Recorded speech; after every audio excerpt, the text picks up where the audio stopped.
Supreme court के 13 रुकनी bench में शामिल 8 मोअज़्ज़िज़ जज साहिबान के तारीख साज फैसले की रूह से खवातीन और अक़लियतों की मुतनाज़िअ नशिस्तें अदालत का दरवाजा खटखटाने वाली सुन्नी इत्तेहाद काउंसिल को मिलेंगी, न असेंबलियों में मौजूद दूसरी जमातों को।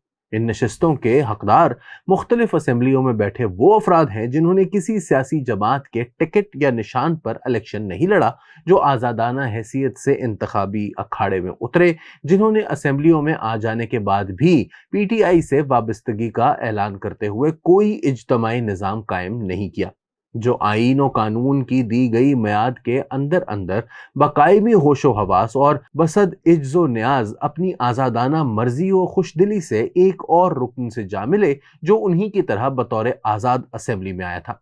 इन्होंने खुद फरेबी के लिए यह तसव्वुर कर लिया कि हम सुन्नी इत्तेहाद काउंसिल नामी किसी सियासी जमात में शामिल हो गए हैं। यह हरगिज न सोचा कि हम एक बेचेहरा और बेनामो निशान जमात में शामिल होने के बजाय खुद अपनी जमात तहरीके इंसाफ का अहया करके उसमें क्यों शामिल नहीं हो जाते। जल्द ही पीटीआई और उसके वकला को भयानक गलती का एहसास हो गया, लेकिन तीर कमान से निकल चुका था। कानूनी जंग लड़ने से पहले वो इस नतीजे पर पहुंच चुके थे कि अब ये मखसूस नशिस्तें किसी तौर पीटीआई को नहीं मिल सकती। सो पीटीआई ने सुन्नी इत्तेहाद काउंसिल को उभारा, जो अदालत जा पहुंची। पेशावर हाई कोर्ट के 5 रुकनी बेंच ने इत्तफाक राय से करार दिया कि ये नशिस्तें पीटीआई को मिल सकती हैं, ना सुन्नी इत्तेहाद काउंसिल को। लिहाजा उन्हें असेंबलियों में मौजूद दीगर जमातों में उनकी तादाद के मुताबिक तकसीम कर दिया जाए। सुन्नी इत्तेहाद काउंसिल तादरसी की अपील के लिए सुप्रीम कोर्ट आ गई। 9 तवील समातों के बाद 13 रुकनी बेंच में शामिल 8 आली मर्तबत मुनसिफाने कराम ने मामले की नजाकत और हसासियत की वजह से आईनी और कानूनी मुशगाफियों में पड़ने और बेसमर दिमाग सोजी करने के बजाय इंसाफ का एक लामहदूद, वसीतर और आफाकी तसव्वुर अपनाते हुए सारे मामले को मसनद अदल पर बैठकर देखने के बजाय पीटीआई के दिल के नर्म तरीन गोशे में आसन जमाया। आईन की सब्ज किताब एक तरफ रखी और तवील मुराकबे के बाद बहरे अदलो इंसाफ से ये गोहरे ताबदार निकाल कर लाए कि बेशक पीटीआई ने इंट्रा पार्टी इलेक्शन नहीं कराए, बेशक इसके उम्मीदवार के पास पीटीआई का टिकट था ना इंतखाबी निशान, बेशक उन्होंने असेंबलियों में आने के बाद आज़ाद अरकान के तौर पर गैर मशरूत हल्फ उठा लिया, बेशक अपनी आज़ाद हैसियत और पीटीआई से वाबस्तगी से दस्तकश होकर वो सुन्नी इत्तेहाद काउंसिल में शामिल हो गए, बेशक वो कोई अर्जदाश्त और फरियाद लेकर हमारे पास नहीं आए, बेशक वो भी मखसूस नशिस्तें सुन्नी इत्तेहाद काउंसिल को देने के आरजूमंद हैं, लेकिन आईन और कानून का तकाजा जो भी हो, वसीतर आफाकी इंसाफ का तकाजा यही है कि ये नशिस्तें एक बड़े गिफ्ट पैक में बांधकर पीटीआई के हवाले कर दी जाएं। बिलाशुबा साहिबान के सामने अदले जहांगीरी की ऐसी कई मिसालें मौजूद होंगी जो हमारी बेआज़े अदल में सुनहरी औराक के तौर पर मौजूद हैं। कोई कुछ भी कहे, तस्लीम करना पड़ेगा कि मोअज़्ज़िज़ जज साहिबान ने 70 साल पुराने नजरिया ज़रूरत को फरसूदा ख्याल करते हुए एक नया ताज़ा दम और वसीउल मकासद नजरिया तख्लीक किया है, जिसे नजरिया सहूलत का नाम दिया जा सकता है। यह नजरिया इंसाफ के निगहबानों की बालिग नजरी और फिक्री बलूगत की दलील है। इस नजरिए की असास जमाना कबल अज़ मसीह के पंचायती निज़ाम पर रखी गई है। पंचों के सामने आईन की कोई किताब होती है, ना कानून का कोई किताबचा, कोई ज़ाब्ता फौजदारी ना ज़ाब्ता दीवानी। बस चंद बड़े बूढ़े किसी घने पेड़ के नीचे चारपाइयां डालकर बैठ जाते हैं, हुक्के के कश लेते हुए जेरे नजर मामले पर छिलछिलाती सी नजर डालते हैं और अपनी सवाबदीद पर फैसला सादर फरमा देते हैं।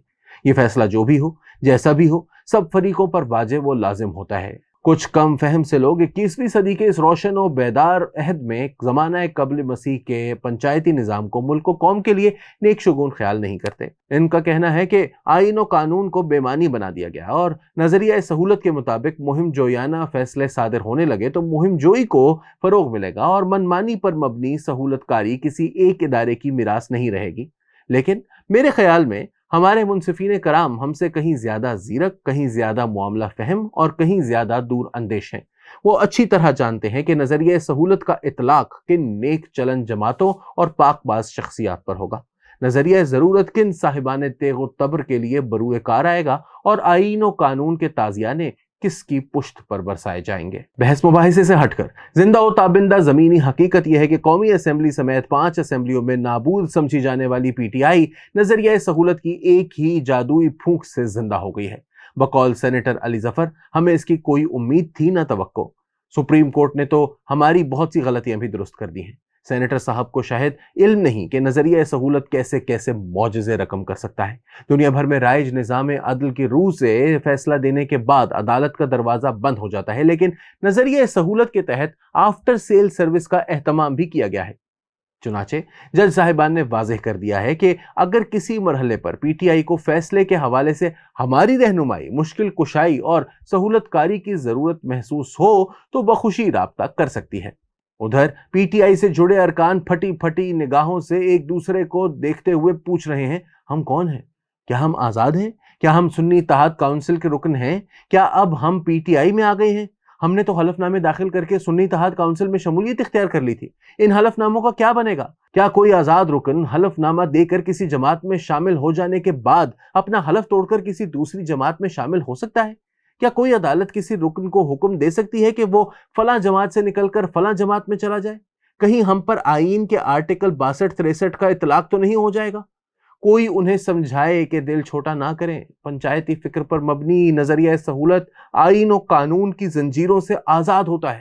اگر وہ بیٹھے بٹھائے پی ٹی آئی کو مالا مال کر سکتا ہے تو آنے والی کسی انہونی سے بچانے کی سکت بھی رکھتا ہے۔ مظفر خیر آبادی کا معروف شعر ہے، خدا کی دین کا موسیٰ سے پوچھئے احوال، کہ آگ لینے کو جائیں پیمبری مل جائے۔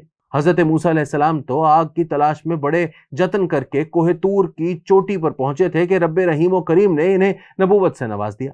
پی ٹی آئی تو کہیں گئی بھی نہیں، نہ کوئی تلاش، نہ کوئی استدعا بقول فیض، نہ سوال وصل، نہ عرض غم، نہ حکایتیں، نہ شکایتیں، مگر نظریہ سہولت کی بے پایاں شفقت و محبت نے ماں کی مامتا کی طرح سے گود میں اٹھا لیا اور مالا مال کر دیا۔ 1954 سے 2024 تک 70 برس میں نظریہ ضرورت کی بلندیوں کا نظریہ سہولت کی رفتوں سے ہمکنار ہو جانا ہمارے نظام عدل و انصاف کی قابل رشک خوش نصیبی ہے۔